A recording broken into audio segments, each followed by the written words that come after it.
आपको पता है 3 मार्च को ग्रहण है और ग्रहण भारत में है और इसका सूतक पातक सब भारत में मान्य होगा और इसका सूतक सुबह 6:20 से लगेगा। 6:20 के बाद हम अपने मंदिर के पट नहीं खोल सकते। हाँ, बशर्ते 3:30-4 बजे उठकर आप मंदिर की पूजा 6 बजे से पहले कर सकते हैं। कहते हैं अगर ग्रहण चल रहा हो और उसमें टाइम आप गंगा जी में खड़े होकर जाप करो तो वो करोड़ों फल देने के बराबर होता है। लेकिन हर कोई गंगा जी जाके शायद स्नान ना कर पाए, तो ऐसे में 1 कटोरी गंगा जल लेकर सारे जाप करें और जो भी जाप करें उसके लिए आप जो माला वगैरह है वो सूतक काल से पहले मंदिर से बाहर निकाल लीजिएगा।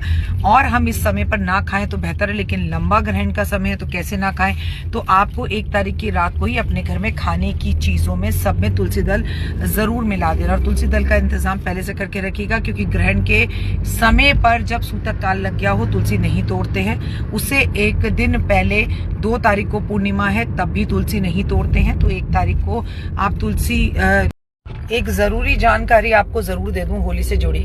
चंद्र ग्रहण है और चंद्रमा मन का कारक, माँ का कारक। एक तो आपके घर में लड़ाइयों और गुस्से और इरिटेशन की परेशानियां चल रही होंगी और खासकर ये ग्रहण सिंह राशि में लग रहा है तो सिंह राशि के लिए तो खासकर ये ग्रहण चंद्रमा से जुड़ा हुआ तो है ही, लेकिन ये जिस नक्षत्र में लग रहा है उस नक्षत्र का स्वामी शुक्र है, तो ये महिलाओं के लिए तो बिल्कुल भी अच्छा नहीं है। लेकिन सबसे ज्यादा ग्रहण ये खराब है आपकी माँ के लिए। तो आपकी माँ की सेहत का ध्यान बहुत रखें। बहुत सी लोगों की मम्मियां हॉस्पिटल पहुंच गई होंगी, तबियत खराब होनी शुरू हो गई होगी और बहुतों की पहुंचेंगी। So please take care of yourself. और सच में अपनी माँ के लिए आप कुछ करना चाहते हैं कि आपकी माँ हॉस्पिटल ना पहुंचे, तो अपनी माँ के नाम से चावल जरूर महादेव पर अर्पण अभी से करना शुरू कर दीजिए। आज भी कीजिए, कल भी कीजिए और पीपल के पेड़ पर माँ के नाम का एक दीपक जरूर जलाइए।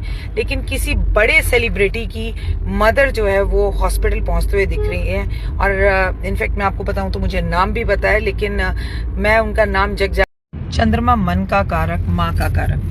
अपनी माता की तबीयत का ध्यान रखें, अपने बैंक में अपने पैसे और जेवरों का ध्यान रखें, क्योंकि चंद्र ग्रहण की वजह से बहुत सारी चोरियां होती हुई दिखाई देंगी। ऑनलाइन फ्रॉड होता हुआ दिखाई देगा, बैंक से लॉकर से जेवर निकलते हुए दिखाई देंगे। विश्व के, भारत के किसी प्रसिद्ध खिलाड़ी के जीवन में कुछ उथल पुथल इस ग्रहण की वजह से जरूर आएगा। इस ग्रहण की वजह से शेयर मार्केट में उथल पुथल आएगा। इस ग्रहण की वजह से चांदी में उथल पुथल जरूर आएगा। चंद्रमा मन का कारक है, आपके रिलेशनशिप्स में, आपके लव लाइफ में इस ग्रहण की वजह से थोड़ा सा प्रॉब्लम आपको दिखाई देगी। किसी पानी की घटना या पानी से परेशानी आती हुई दिखाई देगी। दक्षिण भारत की तरफ परेशानियां ज्यादा होती हुई हमें इस ग्रहण की वजह से दिखाई देंगी। और ग्रहण जो है ना वो बच्चों के लिए बिल्कुल भी अच्छा नहीं है, इसलिए मैंने आज आपको एक लौंग वाला उपाय बताया। अगर आपने नहीं किया तो प्लीज उसे कर लीजिए अपने बच्चों की रक्षा के लिए। ग्रहण के समय पर बच्चों के चंद्र ग्रहण पर दान जरूर करिए और दान किया जाता है चावल का, दान किया जाता है चीनी का, दान किया जाता है काली उड़द की दाल का, छाया दान का, सरसों के तेल का, दूध का, सफेद दूध की बनी हुई मिठाइयों का। ये सारा दान ग्रहण जब सुबह शाम को 3:20 से चल रहा हो तब से लेके शाम 7 बजे तक आप कर सकते हैं। और 4 तारीख की सुबह जब आप होली खेलेंगे तब भी आप जो है ये दान कर सकते हैं। दान जरूरतमंद व्यक्तियों को करें और उसमें पैसे जरूर रखें, ये बात याद रखिए।